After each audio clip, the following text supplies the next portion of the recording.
오늘은 사도행전 강해 64번째입니다. 종교인가 복음인가 라는 제목으로 말씀을 전하도록 하겠습니다. 자, 오늘 본문 말씀은 사도 바울이 예루살렘에서 이제 소요에 동원된 유대인들에게 간증과 이제 변명을 하는 중에 유대인들이 소리질러서 이제 이러한 자는 세상에서 없애버리자, 살려둘 자가 아니라 하면서 더 소동을 일으켜가지고 이제 천부장이 그걸 진압하고자 바울을 영내로 들어가서 건물 안으로 들여보내서 채찍질해서 신문해가지고 밝혀내라, 이렇게 이제 말하는 그 장면입니다. 그러니까 지난번 시간에 우리가 그 소요의 전반부를 이제 저희가 다뤘는데, 즉 간증의 전반부를 다뤘는데, 이제 간증의 후반부예요. 간증의 후반부를 하는 중에 끝나지도 않았는데, 이제 그거를 듣던 이 유대인들이 이제 더 분노해가지고, 그냥 저 사람 죽이자라고 해서 이제 막 난리가 난 거죠. 그래서 이제 급히 천부장이 이제 이 바울을 영내로 건물 안으로 들여 보내서 채찍질하고 신문하라고 했는데, 그때 바울이 뭐라고 했냐면, 너희가 로마 사람 된 나를 죄도 정하지 않고 어떻게 때릴 수 있느냐, 이렇게 얘기를 하죠. 채찍질할 수 있느냐. 굉장히 합리적인 발언을 한 거죠. 사도 바울은 로마 시민이었습니다. 그래서 이제 천부장이었던 이 사람도 돈을 많이 들여서 이 로마 시민이 됐는데, 어떻게 이제 이 바울은 날 때부터 로마 시민이라고 하니까 거기 이제 또 충격을 받고 이거 함부로 할 수 없다라는 걸 알고 이제 이 소요를 이제 잠잠케 하고 이 사람을 이제 보호하면서 사도 바울이 이제 로마 법정에까지 호소를 했기 때문에, 이제 로마 시민이라는 걸 말했다는 것은 로마 법정에 호소한다는 거기 때문에 결국 이 사건을 계기로 사도 바울은 이제 로마로 가게 됩니다.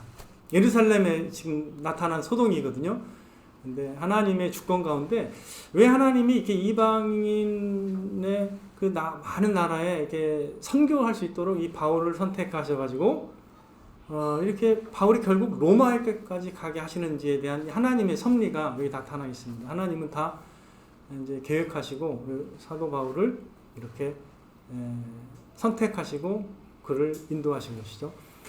자, 오늘 이제 내용은 이런데, 이제 우리가 주목해 봐야 될 거는, 자, 우리가 이제 복음서를 계속 읽어 왔고 또 복음서에 대한 설교도 많이 들었습니다. 자, 여러분들 다 아시다시피 예수님에 대해서, 그리고 예수님이 행하신 일에 대해서 그 많은 그 유대인들이 듣고 보고 했는데도 불구하고 유대인들은 예수님을 거부했습니다. 복음을 거부했죠. 그 후에 이제 사도 바울이 몇십 년 걸린 거죠. 그 후에 예수님의 사후 한 몇십 년이 지났습니다. 사도 바울이 이방에서 많이 선교를 하고서 이렇게 많은 열매를 맺고 돌아왔는데, 다시 예루살렘에서 이제 보고를 하는데, 보고하고 나서 유대인들이 이 사람을 본 거죠. 그래가지고 이제 다시 이제 열받은 거예요.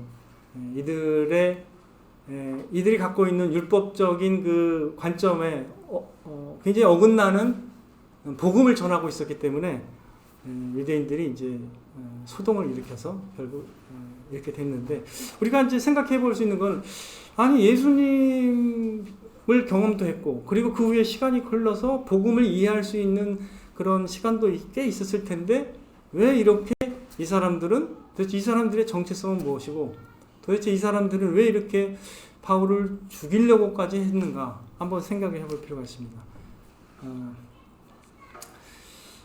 그래서 자, 우리가 소동을 일으켜 바울을 죽여야만 한다고 소리치던 이 유대인들과 그 다음에 주인으로 잡혀있는 바울을 이제 보게 되는데, 과연 이 대다수는 유대인이고 소수는 지금 바울입니다. 이게 일단 현상을 딱 볼 때는. 그렇다면 과연 이 바울은 죽어야만 되는 사람인가?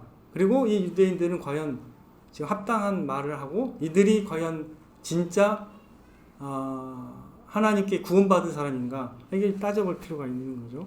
그래서 저는 이제 이 대목을 종교인가 복음인가라는 제목으로 질문을 던지면서 이 말씀을 접근해 보고자 합니다. 여러분들, 이 유대인들이 왜 이렇게 열심을 품으면서 바울을 죽이려고 했을까요? 이 뒤에 이제 나오지만 바울을 죽이지 않으면 내가 음식을 먹지 않겠다라고 서원한 사람이 40명이나 있었습니다. 그러니까 막 아예 그냥 살기가 가득해서 얘를 죽여야만 한다라고, 그래서 나는 먹지 않겠다, 이 정도로 대단한 그 결집이 이루어졌고, 사실은 이 소동은 그 전에 일어난 거니까, 그래도 많은 사람들이 소동을 일으킬 정도니까 감당이 안 될 정도로, 그래서 천부장이 출동해가지고 군사를 일으키고 이게 잠잠히 시킨 거거든요. 어떻습니까? 과연 이들의 그 종교성의 정체가 무엇이고, 과연 이들은 어떤 사람들입니까? 이들은 기본적으로 유대인이죠. 쉽게 말하면 복음을 거부하는 유대인들입니다. 외형적으로는 하나님께 열심히 있는 유대인들이지만 정작 이들은 종교에 머물러 있지 복음에 다다른 것은 아닙니다. 이들은 그냥 종교성만 있었던 거예요. 종교성. 자, 이들이 보인 열심과 이 종교성의 그 정체가 과연 하나님일까요? 그렇지 않습니다. 그들은 자신의 의를 세우려고 했던 사람들입니다. 자, 우리가 로마서 10장 2절 3절을 한번 살펴볼 필요가 있습니다. 이게 사도 바울이 유대인들에 대해서 유대인들의 상태가 이렇다라고 이렇게 성경에 기록되어 있는 말씀인데, 로마서 10장 2절 3절 우리 함께 같이 읽겠습니다. 내가 증언하노니 하나님께 열심히 있으나 올바른 지식을 따른 것이 아니니라. 하나님의 의를 모르고 자기 의를 세우려고 힘써 하나님의 의에 복종하지 아니하였느니라. 이들은요, 하나님께 열심히 있었습니다. 그러나 올바른 지식을 따른 게 아니라고 성경은 진단하고 있고요. 복음에는 하나님의 의가 나타납니다. 그래서 우리가 로마서 1장에 보면 복음에는 하나님의 의가 나타나서 믿음에 이른다고 했습니다. 복음에 나타난 그 하나님의 의의 사건이 십자가거든요. 그래서 근데 하나님의 의에 복종해야 되는데 이 사람들은 예수님이 전하시는 그 복음을 거부했습니다. 하나님께 열심히 있는 건 사실이었어요. 하지만 정작 하나님을 모르고 하나님을 믿지를 못했습니다. 올바른 지식을 따른 것이 아니라는 것을 성경은 지적하고 있는 것입니다. 자, 예수님은 또 어떻게 지적했을까요? 이들의 유대인에 대해 신앙에 대해서 많은 게 있지만 마태복음 15장 8절 9절을 한번 잠깐 살펴보겠습니다. 마태복음 15장 8절 9절 복음서에서 예수님이 언급하신 내용을 통해서 유대인의 과연 실상이 뭐고 이들의 종교성이 뭐냐. 마태복음 15장 8절 9절입니다. 우리 자매님들이 읽어주세요. 이 백성이 불러낸 나를 보며 내 마음은 내게서 멀도다. 하나님의 계명으로 교훈을 삼아 가르치니 나를 헛되이 존경하는도다 하는 것이고. 네, 이 백성, 이 유대인들이 입술로는 공경하지만 사실 마음은 멀다는 거예요. 그러니까 겉과 속이 다르다는 거예요. 이걸 잘 지적하시면, 이 마음이 멀다, 입술과 마음을 비교했다는 건 이제 겉과 속이 다르다는 거예요. 말과 행동이 다르다는 거예요. 그래서 이게 외식을 얘기하는 거예요. 외식. 그리고 이 사람들이 하는 종교성이 뭐냐면 사람의 계명으로 교훈을 삼아 가르치는 거라는 거예요. 본질이. 이들이 막 무슨 율법을 달달 외울 정도로 그렇게 박학하거든요. 그러니까 구약을 달달 외울 정도로 그렇게 많이 그걸 가르치고 하는데 그게 사람의 계명에 으로 변질이 된 거예요. 변형이 된 거예요. 그래서 하나님보다는 그냥 사람들에게 보이기 좋게, 의롭게 사는 것처럼 보이기 좋게 이게 사람의 계명으로 바뀌어진 거라는 거죠. 그래서 사실은 헛되이 경배하는 것이라고 진단하고 있습니다. 이게 되게 충격인 거예요. 예수님의 발언입니다. 예수님이 보시기에 이 유대인들의 실상은요, 이들의 마음은 하나님께서 멀어져 있었고, 그래서 사람의 계명으로 교훈을 삼아 가르쳤기 때문에 겉은 그럴듯하지만 속은 아니라는 거예요. 겉과 속이 다른 위선자라는 거예요. 외식하는 사람이다. 외식이라는 말, 겉만 꾸몄다는 뜻이죠. 외식이라는 뜻은 겉만 꾸몄다는 뜻입니다. 물론 기독교가 이 세상에서 분류할 때 종교에 속하는 것은 이제 우리가 다 아는 사실이죠. 물론 종교입니다. 그러나 세상에서 분류하는 기독교의 범주 안에는요, 여러분 이해하셔야 되는데, 이 기독교의 범주 안에는 죽은 신앙을 양산하는 율법주의에서부터, 한쪽은 율법주의에서부터 쭉 넘어가서 또 다른 극단이 있습니다. 혼합된 신앙을 양산하는 상대주의적 관점과 실용주의적 복음을 선포하는 이 복음이 양극단이 있어요. 그래서 스펙트럼이 상당히 다양하다는 걸 이해해야 됩니다. 그래서 진짜 그냥 교회라고 해서 다 복음이고 그게 다 구원에 이르는 참된 복음이냐? 그런 건 아니에요. 그래서 우리가 혼돈을 많이 일으키는 경우가 많고, 한 번 더 넓게 말하면 과연 왜 종교 개혁이 일어난 거며 구교는 뭐고 신교는 뭐냐부터 해서요. 또 오늘날 기독교라고 말하는 그 안에도 많은 이단이 있어요. 많은 그 복음에 대한 이해가 다 달라요. 그래가지고 거기다 막 붙여요. 그래서 사도 바울 당시에도요, 어떤 일이 있었냐면, 복음을 전해서 예수님을 믿고 교회가 형성이 됐는데, 그 후에 나중에 유대에서 온 사람들이 자기가 복음을 다 안다고 말하면서 어떻게 가르쳤냐면, 할례를 받아야 구원을 받는다. 오늘날로 말하면, 이렇게 유대인이 행하는 그 의식을 받아야만 너희가 구원받는다 그러면서 다른 복음을 전했습니다. 그래서 다른 복음을 전하는 것을 도전하는 내용이 갈라디아서, 골로새서, 이렇게 있잖아요. 그 다음에 요한 1서에도 있는 것이고, 기독교 안에서도 그래서 종교와 복음을 구분을 해야 되는 이유가 바로 여기에 있는 거예요. 종교적일 수 있다는 게, 종교성이라는 것은 우리만이 아니라 다 있잖아요. 하나님을 모를 때는 다 뭔가를 신을 모시기 때문에 종교성이 다 있는 건데, 기독교 안에도 종교와 복음이 구분이 돼야 된다는 겁니다. 그래서 여러분들, 왜 제가 종교인가 복음인가? 이 사람들은 하나님을 안다고 자부하지만 하나님을 모르는 종교인일 뿐인 거죠. 유대인들을 말하는 거죠. 기독교 안에도 유형적 종교의 모습은 있으나 실상은 복음이 없는 사람들을 저는 많이 만나봤습니다. 사실 이게 그냥 제가 지어내는 얘기가 아니고, 지금도 제가 성경 공부하는 사람 중에 이런 사람이 있어요. 아버님이 장로님인데 차마 입에 담기는 어려운 그런 내적인 문제도 저한테 얘기했어요, 그분이. 그러니까 자기는 복음을 모르는 거예요. 진짜로. 그렇게 신학교까지 갔어요. 신학교까지 가서 나중에 거기서 이렇게 물론 이제 전과를 해서 유아 교육인가 사회복지로 이렇게 바꾸긴 했지만 그런 일이 일어납니다. 그런 기독교 집안이라도 그래요. 종교성이 있는 거지 진짜 복음은 없을 수 있다라는 걸 꼭 기억하시기 바랍니다. 괴롭고 잔인하게 들릴지는 모르지만 예수님도요, 알곡과 가라지 비유를 굉장히 중요하게 가르치셨습니다. 왜 하셨을까요? 또 양과 염소의 비유를 하셨습니다. 그게 왜 있어요?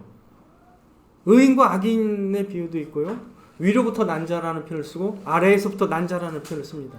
이게 왜 그럴까요? 이 모든 것은 구원으로 인도함 받는 자와 그렇지 못한 자가 있다라는 걸 가리키는 겁니다. 이렇게 하는 이유가 무엇일까요? 왜 이렇게 참된 복음이 이거라는 것을 성경은 가르칠까요? 왜 그럴까요? 참된 믿음을 가지고 구원에 이르도록 하기 위함이죠. 본질은 그겁니다. 참된 믿음을 가져서 구원에 이르도록 하기 위함이죠. 이제 우리가 이 유대인들이 어떠한 사람들이었는지를 대략적으로는 알지만 좀 더 살펴볼 필요가 있는데, 이들은 종교인이었지 하나님의 사람, 예수 그리스도의 사람이 아니었습니다. 첫 번째, 어떤 면에서? 그들은 올바른 지식을 따르고 있지 않았기 때문입니다. 성경이 말하는 바를 이해하지 못하고 있었어요. 예수님이 행하신 일과 예수님의 어떠하심을 보고도 이해를 못합니다. 종교인은 참된 복음을 깨닫지 못하는 건데, 복음을 거부하게 되는데, 이들이 어떤 모습이 있는지를 제가 말씀을 드릴게요. 쉽게 예를 들면 요한복음 11장에 보면 죽은 나사로를 살리신 장면이 나옵니다. 죽어있는 사람을 살렸어요. 죽은 지 나흘 됐습니다. 나흘. 4일 됐는데 냄새가 펄펄 나는 그런 사람을 살렸는데, 베다니가 예루살렘 근처에 오리 떨어진 거리에 있었기 때문에 많은 유대인들이 와서 그걸 봤어요. 장례식 함께 치렀습니다. 근데 거기에서 예수님이 사람을 살리셨거든요. 나사로를 살리셨는데, 근데 어떤 일이 벌어진 줄 아세요? 나사로 때문에 믿는 사람이 더 많아지니까 그것 때문에 이 예수를 죽여야 되겠다라고 더 깊이 있게 결심을 합니다. 사람들이. 한쪽에서는 그런 마음이 더 생기는 거예요. 아, 이 사람이 진짜 하나님이 보내신 사람이구나라고 생각할 수 있는 그 증거 때문에 더 죽여요. 더 죽이려고 해요. 아, 이러면 이 온 나라가 이렇게 되니까 우리가 가진 기득권을 빼앗길 수도 있다. 이렇게 얘기합니다. 요한복음 12장에 이렇게 나와요. 11장에. 대단한 장면이 나옵니다. 자, 과연 증거가 없었기 때문에 이 사람들이 마음을 안 연 걸까요? 예수님을 과연 안 받고 예수님의 기적을 안 받습니까? 그거 아니에요. 그게 아닙니다. 그런 문제가 아니에요. 예.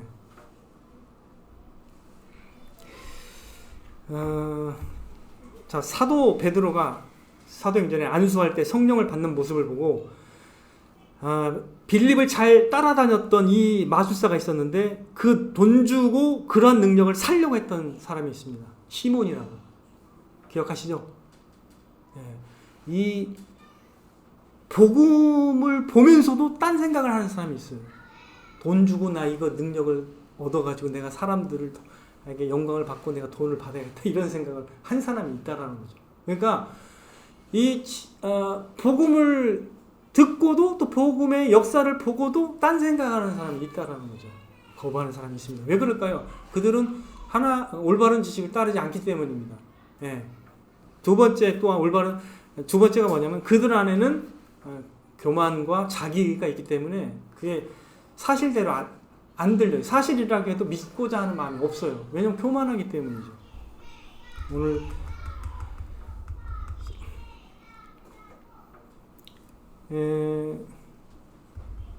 제가 이제 복음과 종교를 구분해야 된다라는 말씀을 이제 드렸는데, 자, 오늘날에 관찰할 수 있는 내용을 잠깐 또 말씀드릴게요. 자, 성경에서 계시된 예수 그리스도의 복음을 축소시켜가지고 이제 자유주의 신학이 탄생했는데 한신대예요. 쉽게 말하면 한신대를 모태로 하는 기독교 복음 재단인데, 쉽게 말하면 그 교단인데, 거기는요 기적 같은 걸 인정하지 않습니다. 이성이 이해되는 범주에서만 이렇게 인정하고, 그래서 복음을 어떻게 이해하냐면 사회적 복음으로 이해해요. 아, 사회에 더 많은 사랑을 행하는 것 자체가 그냥 복음이라고 생각하는 거예요. 현세적이죠. 뭐 영생 이런 관심이 없습니다.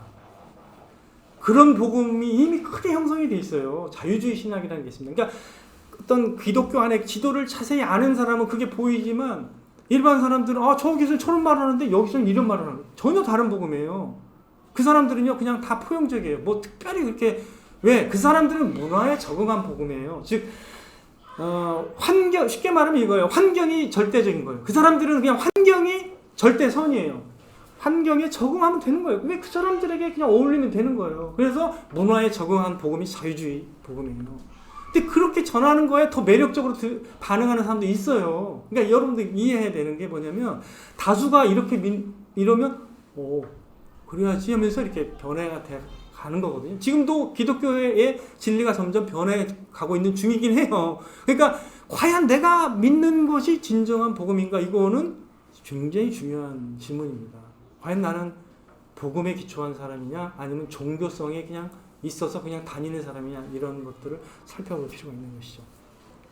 그 사람들은 성경을 고지고대로 다 받아들이는 거 아니에요. 문화에 맞춰서 재해석하거나 자기식으로 이렇게 받아들입니다.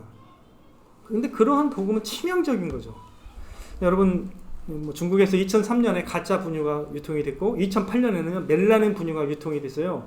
근데 그 분유 먹고 수많은 애들이 죽었어요. 30만 명이 이제 피해를 입었어요. 30만 명. 애들이 다 뭐 대두가 되기도 하고 막 거의 뭐 기형아가 많이 이제 뭐 아시잖아요. 그 이런 일이 있었는데, 물론 중국은 뭐 그 외에도 짝퉁이 뭐 많아요. 뭐 그것만 있는 게 아니에요. 중국은 뭐 엄청난 짝퉁이 많고 뭐 다 헤아리기가 어려울 정도겠죠.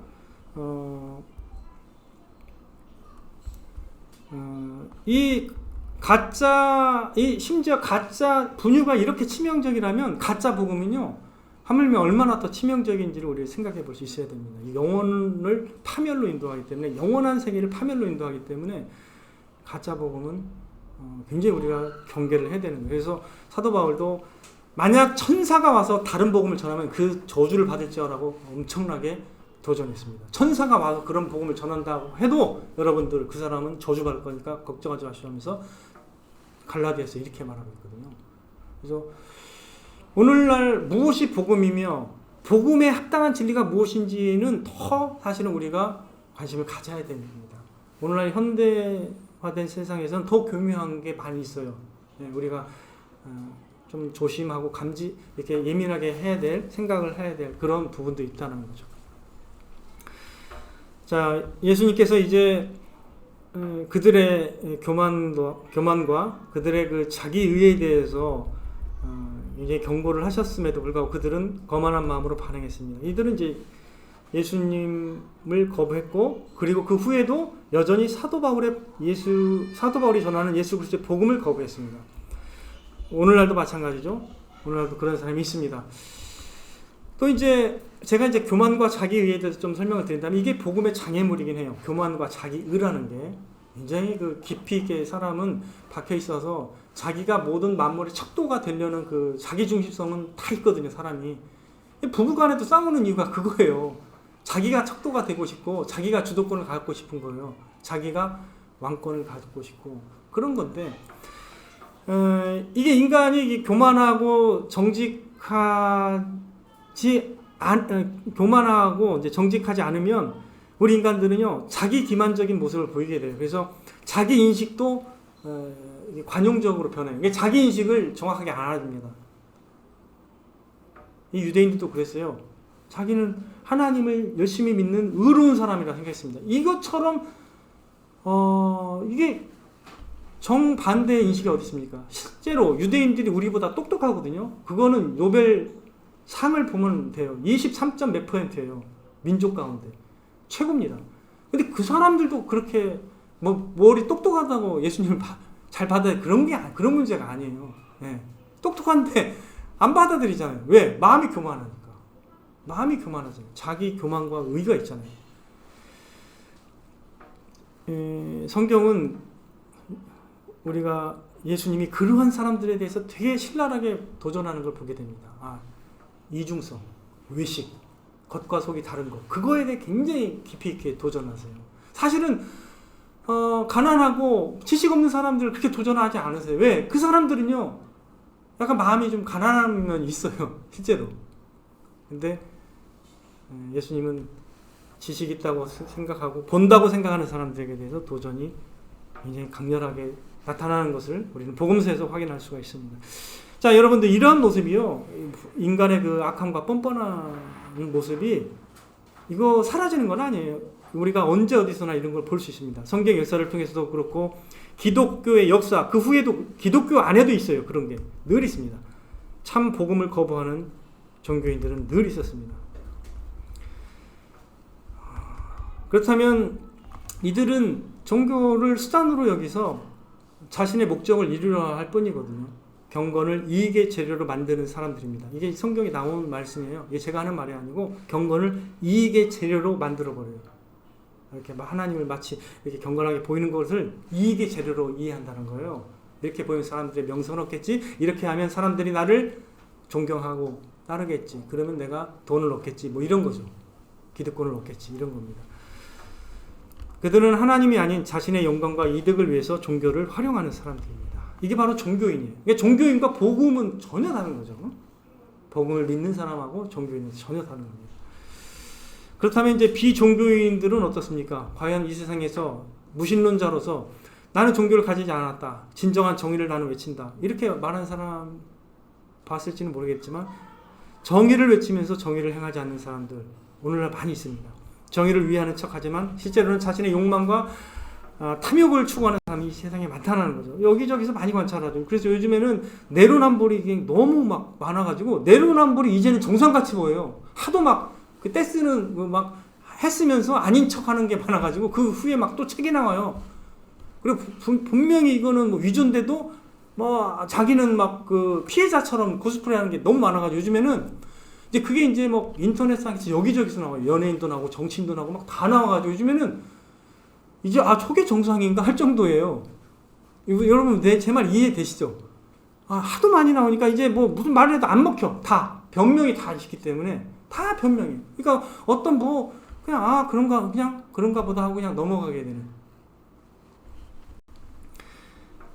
비종교인도요 역시 복음을 거부하는 사람들이죠. 비종교인들은 냉담하고 또 교만하고 무지한 것은 종교인들과 공통점이 있습니다. 이들은 종교라는 모습을 갖춘 체계에 의존하지는 않지만 스스로 그들만의 우상을 섬기고 있는 사람들입니다. 비종교인이라고 해서 신을 믿지 않는 사람으로 분류될 수는 있지만 실상은 신을 대체하는 우상을 그들의 마음속에 발견할 수 있기 때문에 본질적으로 사실 다 종교인이에요. 종교인이 아니라고 하는 사람도 사실은 우리가 분류할 때는 사실은 다 자기를 신으로 삼든지 어떻게 하든지 간에 다 그런 마음이 있는 거예요. 뭔가 자기가 의존하는 궁극적 그 존재가 있는 거지 그게 없는 거는 없습니다. 그런 마음이 없는 사람은 없습니다. 그래서 간단하게 말하면 종교와 복음으로 구분할 수도 있어요. 오늘 말씀드린 것처럼. 그래서 우리의 오늘 말씀에서 우리가 종교와 복음을 구분하고자 하는 그 이유는 뭐냐면요. 복음의 중요성을 더 일깨우기 위함입니다. 죽어있는 기독교는요. 종교로 여겨질 수 있지만 생명에 이르게 하지 못하거든요. 죽은 신앙을 양산하게 하는 것이죠. 성경이 말하고 전하는 올바른 지식을 소유해야 합니다. 성경을 통합적으로 자세히 알고 공부해야 하는 것이죠. 그래야 예수 그리스도의 복음의 진리가 무엇인지를 바르게 이해할 수 있는 것입니다. 반드시 복음은요, 성경에서 계시하는 올바른 지식에 따라야 되는 것이죠. 그냥 인간이 지어내는 게 아니에요, 복음이라는 건. 결코. 그래서 복음을 막 재해석하고 또는 인간에 맞춰서 이렇게 무슨 기복신앙처럼 말하면 안 되는 것이죠. 예수 그리스도의 십자가에서의 죽으심과 부활을 믿는 자로서 주의 사함을 받고 그리스도의 의로 덧입고 하나님께 나아가게 하는 것이 바로 복음입니다. 주 예수 그리스도의 은혜의 복음만이 종교적 허울을 벗어버리게 하고 참으로 각 사람이 주님을 만나도록 이끄는 것입니다. 복음만이 자기 의와 자기 기만적 인식을 벗어버리게 하는 것이에요. 이게 되게 중요합니다. 자기 기만적 인식이 다 있는 거예요. 사실 이게 없는 사람은 저도 있었던 거죠. 제가 왜 없었겠어요. 다 자기를 좋게 보지 나쁘게 보는 사람이 있습니까? 자기를 좋게 보기 위해 보기 원하는데 다른 사람이 그렇게 나를 보지 않을 때 생기는 게 약간 자기 연민이나 열등감일 뿐이지 본래는 다 자기를 좋게 여길 마음이 원래는 있는 거예요. 네. 자, 우리는 이제 그러나 이제 이 세상에서 또 하나님의 은혜로 복음에서 다음 없는 충만한 은혜와 영광을 보는 자들이 있습니다. 이들은 복음이 무엇인지를 알고 복음의 충만함을 알고 누리는 사람들입니다. 그래서 그들의 마음은 주님을 알고 사랑하며 높이며 예배합니다. 바울과 분노하는 유대인의 차이는 바로 그것입니다. 바울은 참으로 주님을 만났고 복음 안에서 하나님의 크신 은혜를 깨달았습니다. 그러나 유대인들은 예수를 만나지 못했어요. 보기는 봤지만 참으로 만나지는 못했습니다. 복음을 깨닫지 못한 것이죠. 복음을 깨닫지 못하는 요인들이 그들 안에 있었던 거예요. 거짓된 자기 인식과 자기에 사로잡혀 있었던 것이죠. 이게 이제 복음의 장애물입니다. 자, 물론 지금 비종교인 또는 종교인이지만 주님께 나오게 될 사람이 많이 있습니다. 비종교인이었고 또 종교인이었지만 주님께 나올 사람이 많이 있다는 거예요. 주님께서 인도하시는 환경 가운데 마음이 낮아지고 참으로 주님께 돌아오게 할 사람이 많이 있다는 거죠. 저는 그 사람들을 판단하려는 게 아니에요. 참 복음으로 인도하려고 하는 겁니다. 여러분들과 더불어서 그 다음에 다른 사람도 마찬가지죠. 그런 가운데 마음이 낮아지게 될 사람들이 있어요. 그 사람들을 주님께 인도하는 거예요. 우리는. 그러나 그 사람들이 돌아올 때 종교인이 주님께 돌아올 때는요. 반드시 거짓된 자기 인식과 교만을 깨뜨리고 나오게 되어 있습니다. 원리가 그래요. 겸손하게 나오게 되어 있어요. 제가 한 달 전쯤에 신무신론자 중에 강경하게 하나님을 믿는 것은 망상이라고 부르짖는 리차드 도킨스의 만들어진 신을 샀습니다. 이게 The God Delusion이에요. 그러니까 망상이 하나님이에요. 니네들이 믿는 건 망상일 뿐이다 라고 주장하는 책인데 이렇게 두꺼워요. 이렇게 두꺼운데 제가 이제 이렇게 요약하는 책은 많이 봤어요. 또 이 사람을 평가하는 기독교적 책은 많이 봤지만 진짜 이 사람 책을 그냥 읽어봐야겠다 생각이 들더라고요. 이 사람도 나름 학계에서는 생물학계에서는 인정을 받는 사람이고 엄청난 필체의 사람이기 때문에 그래서 제가 직접 샀어요. 그리고 또 제가 옛날에 그 많이 알았던 그 버튼스 러셀의 그 내가 왜 크리스찬이 아닌가 이런 책이 있어요. 제가 대학교 때도 좀 부분적으로 읽었는데 그걸 또 샀어요. 그래서 산 이유는 왜 그러냐면 도대체 이들은 과연 어느 정도 그 진짜 어떤 이유를 가지고 또 왜 안 믿는가 또 왜 이렇게 주장하는가를 더 자세히 알고 싶었어요. 이들을 이해하고 싶더라고요. 진짜 당신이 지식이 있다는 거 알겠습니다. 좋습니다. 그러면 당신이 어떠한 관점과 어떠한 이해를 갖고 그렇게 반응하는지 내가 한번 보자 하고 샀어요. 아주 읽고 있는데 그렇다고 뭐 색다르고 막 그런 건 아니에요. 원래 그런 글들을 좀 읽어봤기 때문에 이게 막 색다른 건 아닌데 근데 이제 놀라운 거는 이들도 왜 안 믿고 또 기독교를 또 이 종교를 비판하는지 보니까 선입견이 많아요. 상당히 선입견이 많고 그 다음에 잘 알아보지 않고 그냥 판단하는 게 많아요. 보면 모순이 있어요. 많이 모순이 있어요. 그래서 그런 걸 더 많이 보게 되는데 그렇지만 우리가 그런 자세를 가져야 된다고 봅니다. 왜 저를 이해를 하려고 우리는 노력을 해야 돼요. 네, 그래서 접촉해야 된다는 거죠. 제 말은 그러니까 포인트는 뭐냐면 종교인과 비종교인을 뭐 이렇게 생각하라 이런 얘기가 아니에요. 본질적으로 우리도 원래 그런 사람이었기 때문에 제 말은 뭐냐면 그런 사람들 더 이해하려고 한번 대화를 나눠보고 좀 더 이렇게 그들이 갖고 있는 삶의 의미가 뭐고 행복이 뭐고 그들이 어떤 전제 위에 살아가는지를 한번 보시라는 거죠. 그래서 뭐 관심을 갖는 게 필요합니다. 우리는 이제 그걸 위해서 이렇게 제가 구분을 하는 거예요. 네. 이제 우리가 이제 정리한다면 복음은 결코 한 번 듣고 다 내가 캐치하였다라고 할 수 있는 그런 단순한 정보의 모음집이거나 또는 소식이 아닙니다. 복음을 때로 쉽게 전달할 필요도 있기 때문에 우리가 한 줄로도 요약할 수 있지만 그러나 복음을 항상 그렇게 전하라는 말이 아니고요. 그것은 그들의 이해에 쉽게 다가가기 위해서 여러 모양으로 표현할 수는 있지만 복음은 그렇게 단순한 게 아닙니다. 굉장히 심오하고 풍부한 것이라는 걸 인식해야 됩니다. 그래서 복음은 성경 창세기부터 등장해요. 사실은. 그래서 요한계시록까지 다양한 각도와 비유와 그 모형과 여러 가지를 가지고 있어요. 그래서 얘기할 게 풍부하다는 거죠. 제가 말하려고 하는 거예요. 얘기할 게 풍부하다는 거예요. 예를 들면 탕자적 관점으로 우리가 집을 나왔는데 아버지께로 돌아가야 된다는 뜻으로 그런 관점으로 얘기할 수도 있는 것이고요. 그리고 우리의 어떤 영생이나 또 천국을 모델로 해가지고 이렇게 복음을 설명할 수 있는 것이고 또 그 다음에 여러 관점으로 이렇게 표현할 수 있는 게 많이 있어요. 성경에는 많은 어떤 그 구조를 갖고 있습니다. 그래서 입체적으로 다양하게 깊고 풍성하게 전할 수 있는 것이 복음이라는 것을 우리가 좀 이해한다면 우리가 성경을 활용해서 균형적으로 또 다각도로 복음을 전할 수 있으리라고 생각합니다. 우리가 이제 여러분들은 어떻습니까? 우리가 여러분들은 살아계신 하나님을 또 만나셨습니까? 그리고 복음 안에서 여러분들은 십자가에 못 박히신 예수님을 참으로 여러분이 만나셨습니까? 그렇다면 여러분들은 분명히 예수 그리스도의 사람일 것이고 복음의 사람일 것입니다.